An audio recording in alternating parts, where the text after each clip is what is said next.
സ്വാഗതം. ഇന്ന് ഞാൻ ഉണ്ടാക്കി കാണിക്കുന്നത് ഒരു വിഷു സ്പെഷ്യൽ ഒരു ബീറ്റ്റൂട്ട് പച്ചടിയാണ്. അതെങ്ങനെയാണ് ഉണ്ടാക്കുന്നതെന്ന് നമുക്കൊന്ന് വേഗം കണ്ടാലോ. അപ്പോൾ നമ്മുടെ ബീറ്റ്റൂട്ട് പച്ചടിക്ക് വേണ്ടി ഞാൻ ഒരു വലിയ ബീറ്റ്റൂട്ട് ഗ്രേറ്റ് ചെയ്ത് വെച്ചിട്ടുണ്ട്. പിന്നെ ഒരു 3 പച്ചമുളക് ചെറുതായിട്ട് നുറുക്കി വെച്ചിട്ടുണ്ട്. ഒരു ചെറിയ കഷ്ണം ഇഞ്ചി ചെറുതായിട്ട് നുറുക്കി വെച്ചിട്ടുണ്ട്. അപ്പം ഇതെല്ലാം കൂടെ നമുക്ക് ഒരു ചട്ടിക്കകത്തേക്കിട്ട് കുറച്ച് വെള്ളം ഒഴിച്ചൊന്ന് വേവിച്ചെടുക്കാം.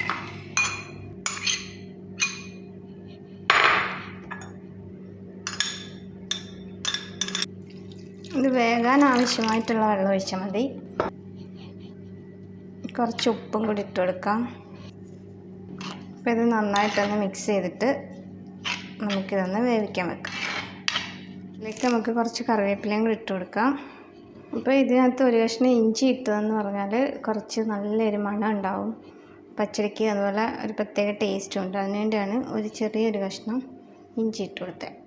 അപ്പം അത് അവിടെ ഇരുന്ന് വേകുമ്പോഴത്തേക്ക് നമുക്ക് അതിനുള്ള അരപ്പ് റെഡിയാക്കി എടുക്കാം. അരപ്പിന് വേണ്ടി ഞാനൊരു 1/2 കപ്പ് തേങ്ങ എടുത്തിട്ടുണ്ട്. പിന്നെ ഒരു 1/2 ടീസ്പൂൺ ജീരകം എടുത്തിട്ടുണ്ട്. 2 ചെറിയ ഉള്ളി എടുത്തിട്ടുണ്ട്.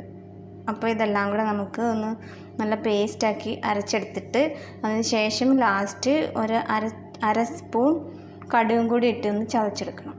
അപ്പോൾ ആദ്യം നമുക്ക് ഇതൊന്ന് പേസ്റ്റ് പോലെ അരച്ചെടുക്കാം.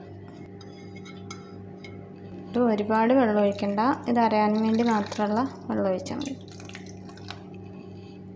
അപ്പോൾ ഇതിപ്പം നല്ല പേസ്റ്റാക്കി അരച്ചിട്ടുണ്ട്. ഇനി ഇതിലേക്ക് നമുക്കൊരു 1/2 സ്പൂൺ 1/2 മുതൽ 1/4 സ്പൂൺ വരെ ഇടാം. കടുകിൻ്റെ ടേസ്റ്റ് ഇഷ്ടമുള്ളതുപോലെ. എനിക്ക് കടുകിൻ്റെ ടേസ്റ്റ് കുറച്ച് കൂടുതൽ ഇഷ്ടമായതുകൊണ്ട് ഞാൻ കുറച്ച് കൂടുതൽ ഇടുക.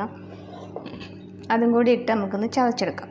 കടുകും കൂടെ ചതച്ചെടുത്തിട്ടുണ്ട്. ഇനി നമുക്ക് ബീറ്റ്റൂട്ട് വേവുമ്പം ഇതങ്ങോട്ട് ഒഴിക്കാം. അപ്പോൾ നമ്മുടെ ബീറ്റ്റൂട്ടെല്ലാം വെന്തിരിപ്പുണ്ട്. ഇനി ഇതിലേക്ക് നമ്മുടെ അരപ്പ് ഒഴിച്ചു കൊടുക്കാം. അങ്ങനത്തെ കുറച്ച് വെള്ളം കൂടെ ഒഴിച്ച് നമുക്ക് ഒഴിച്ചു കൊടുക്കാം. ഈ അരപ്പിൻ്റെയൊക്കെ പച്ച ചുവന്ന് മാറുന്നിടം വരെ നമുക്കൊന്ന് തിളപ്പിച്ചെടുക്കാം. ഒന്ന് തിളക്കട്ടെ, ഇതിൻ്റെ പച്ച ചുവന്ന് മാറട്ടെ.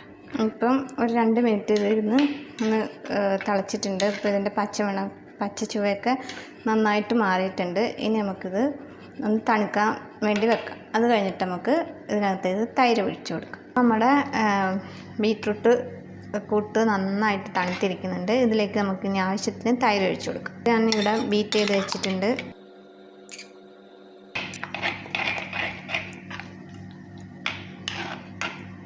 ഇത് നന്നായിട്ട് തണുത്തതിന് ശേഷം ഒഴിച്ചില്ലെങ്കിൽ നമ്മുടെ പച്ചടി അങ്ങ് പിരിഞ്ഞു പോകും. പച്ചടിക്ക് നല്ല ഒരു കളറുണ്ട്. കാരണം ഞാൻ എടുത്ത ബീറ്റ്റൂട്ട് നല്ല കളറുള്ള ബീറ്റ്റൂട്ടായിരുന്നു. അതുകൊണ്ട് പച്ചടിക്ക് നല്ലൊരു കളറുണ്ട്. ഇപ്പോൾ ഇതിന് ഉപ്പൊക്കെ ഉണ്ടോ എന്ന് നോക്കാം.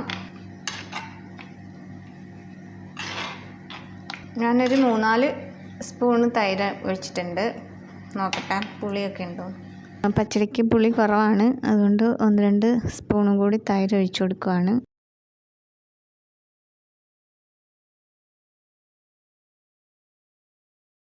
ഇതിന് പാകത്തിന് പുളിയൊക്കെ ആയിട്ടുണ്ട്.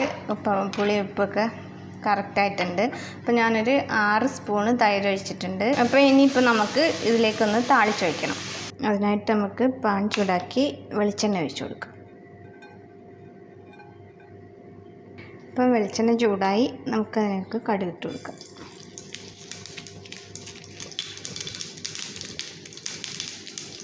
കടുകെല്ലാം പൊട്ടിയിട്ടുണ്ട്. ഇതിലേക്ക് നമുക്ക് 2-3 വറ്റൽമുളക് ഇട്ട് കൊടുക്കാം.